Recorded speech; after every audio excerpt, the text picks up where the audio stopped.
Hello retro gamers and welcome to Unreleased or Unobtainable. For my newer viewers, this series has been dormant since October 2017 and was originally called Unreleased and Unobtainable. That "and" seemed to cause some confusion at the time, so I've skillfully replaced it with the word "or". But the crux of these videos is to explore games that were either never released, hence the term unreleased, or the sort of games that cost tens of thousands of dollars and are far too expensive for a YouTube channel like mine to purchase and review, hence the term unobtainable.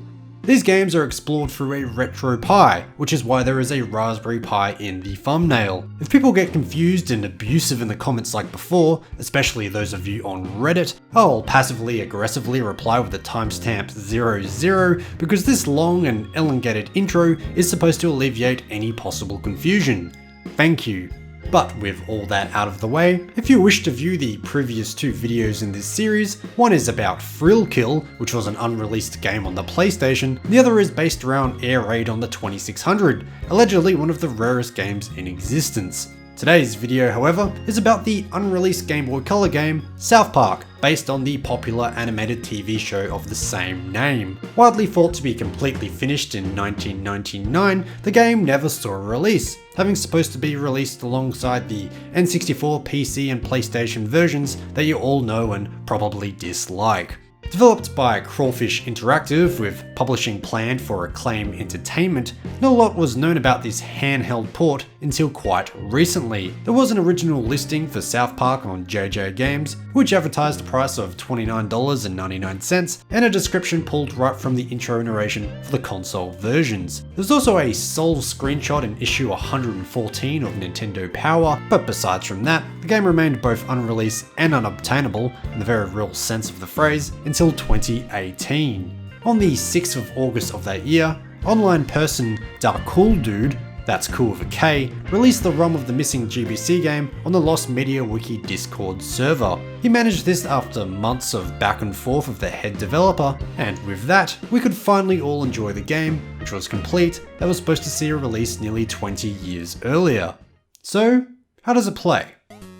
Well, as I said, it is totally complete. There are no game-breaking bugs that I found while playing through. And hey, what do you know? I found this game to be pretty good. It's a shame it was unreleased, it would have been a classic on the Game Boy Color for sure.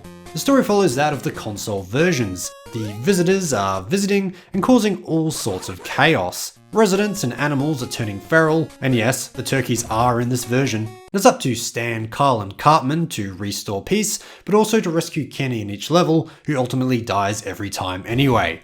You bastards. Obviously, the game isn't in first person and doesn't play like the console variants for obvious reasons, but instead adopts a side-on platformer and puzzler gameplay style.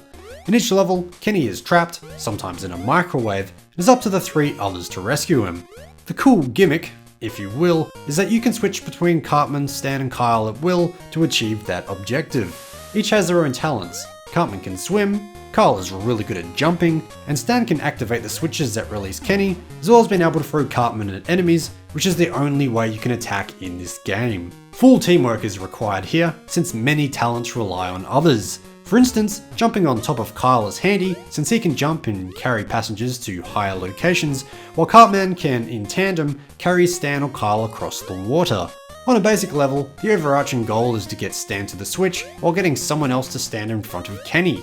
Once the switch is activated, however, it only opens Kenny's enclosure for a certain amount of time. I'm not sure why someone needs to be standing in front of him to finish the level, but that's how it is. While carrying out this task, there is a time limit that changes from level to level, as well as plenty of dangers like zombies, moving electrical bolts, and of course the visitors.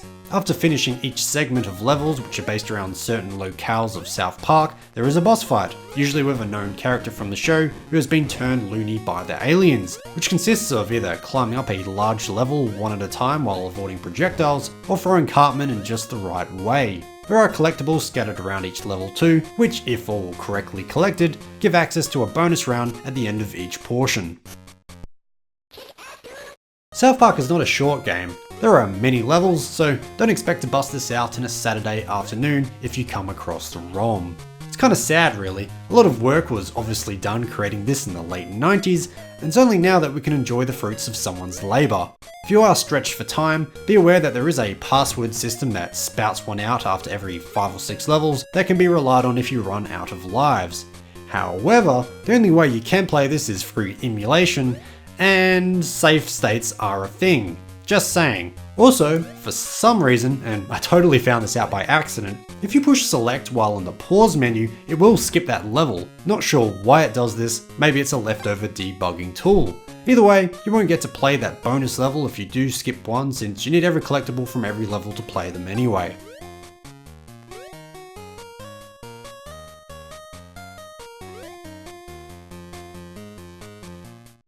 The graphics are fairly decent. While the levels are quite large, meaning there's not a lot of room for detail, the art style from the show was brought across in a reasonable fashion.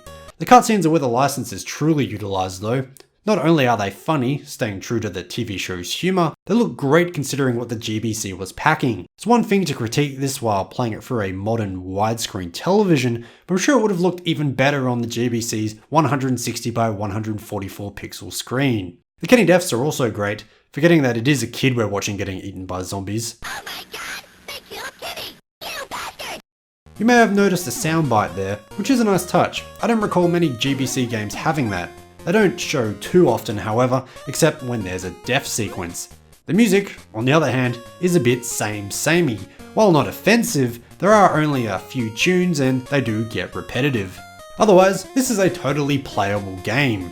There's not a lot to indicate that it was never released or is in some sort of unfinished state. There is a bit of screen tearing when the level pans, but that's about it. It's possible that could be caused by emulation anyway. Oh my god, they killed Kitty! You bastard! So, we have a fully complete game based on a major franchise that even saw released alternative console versions. Why wasn't it released? Well, the reason is a bit surprising to be honest. The creators of South Park, who I'm sure most of you know is Matt Stone and Trey Parker, ended up having a sit down with Nintendo where they agreed that the Game Boy Color was marketed towards children and thus the game wouldn't be a very good fit for the system. Yes, this Matt Stone and Trey Parker decided that. I, for one, didn't think they would give a damn about this sort of thing, assuming the game itself wouldn't be marketed towards children, but hey, who am I to question their business decisions? They are much richer than me, after all.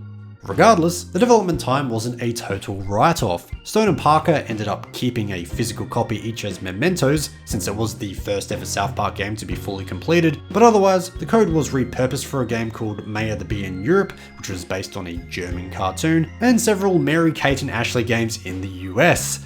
So yeah, kids ended up playing it after all.